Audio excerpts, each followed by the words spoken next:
Hello అండి, అందరికీ నమస్తే. నేను మంచి రెసిపీ చూపిస్తున్నానండి. అల్లం గారెలు. ఇది అమ్మవారి నైవేద్యంగా కూడా మనం ఈ నవరాత్రుల్లో మనం తయారు చేసి అమ్మవారికి నైవేద్యంగా పెట్టొచ్చండి. చాలా బాగుంటాయి. అలాగే మీరు ఒకసారి ట్రై చేయండి. నేను చేసినట్టుగా చాలా రుచిగా వస్తాయి. ముందుగా మీరు ఒక 2 కప్పుల మినపప్పుని ఒక నైట్ అంతా నానబెట్టచ్చు, లేదంటే ఒక 4-5 గంటలు నానబెట్టుకున్నా సరిపోతుందండి. ఇలా నానిన తర్వాత శుభ్రంగా కడగండి. కొంచెం కూడా మనకి తెల్లటి వాటర్ అన్నది లేకుండా నీట్గా కడిగేసేయండి. కడిగిన తర్వాత ఒక మిక్సీ బౌల్లో పచ్చిమిర్చి ఒక 4 తీసుకోండి. అలాగే దీంట్లోకి మిరియాలు, అలాగే దీంట్లో ఒక 4-5 లవంగాలు, ఒక దాల్చిన చెక్క కూడా వేసుకోండి. జీలకర్ర ఒక స్పూన్ వేసుకోవాలి దీంట్లోనే. అలాగే ఎండు కొబ్బరి ఒక కప్పు తీసుకోండి, ఫుల్ కప్పు తీసుకొని ఆ తర్వాత కొత్తిమీర, ఫ్రెష్ కొత్తిమీర కూడా దీంట్లో వేసుకోవాలి. అలాగే అల్లం తురుము ఒక 2 స్పూన్లు దీంట్లో వేసేసుకోండి. ఇవన్నీ కొద్దిగా కచ్చాపచ్చాగా మిక్సీ పట్టుకోవాలి. ముందుగా మనం పిండిని ఇలా మెత్తగా రుబ్బుకోవాలండి.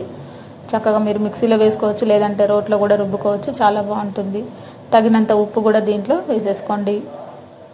వేసిన తర్వాత మనం మిక్సీ పట్టుకున్న ఈ అల్లానికి సంబంధించి మనం ముందుగా అన్ని మిక్సీలో వేసుకునే అన్ని కచ్చాపచ్చాగా మిక్సీ వేసుకొని దాంట్లో కొద్దిగా కరివేపాకు కూడా కొంచెం తుంచి వేసేసుకోండి. వేసి ఈ మిశ్రమం అంతా కూడా ఈ పిండిలో కలిసేలాగా కలుపుకోవాలి. ఇవి అమ్మవారికి ఈ నవరాత్రుల్లో అల్లం గారెలు తప్పకుండా మనం నైవేద్యంగా పెడుతూ ఉంటాం కదండి. అలాగే నేను చేసినట్టుగా ఈ అల్లం గారెల్ని ట్రై చేసి మీరు దేవుడికి నైవేద్యంగా పెట్టుకోవచ్చు. చాలా బాగా వస్తాయి. ఒకవేళ మీకు పిండి వదులుగా అయింది అనిపిస్తే మీరు ఇందులో కొద్దిగా బొంబాయి రవ్వ కూడా కలుపుకోవచ్చు అండి. అదే మనం ఉప్మా రవ్వ చేసుకుంటాం కదా, ఆ ఉప్మా రవ్వనైనా దీంట్లో వేసుకోవచ్చు.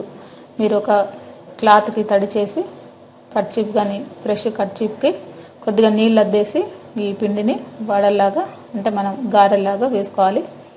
చిన్న చిన్నవి వేసుకోవచ్చు. మీకు కావాల్సిన సైజులో కూడా ఈ గారెల్ని తయారు చేసి వేసుకోవచ్చు. చాలా సింపుల్ అండి.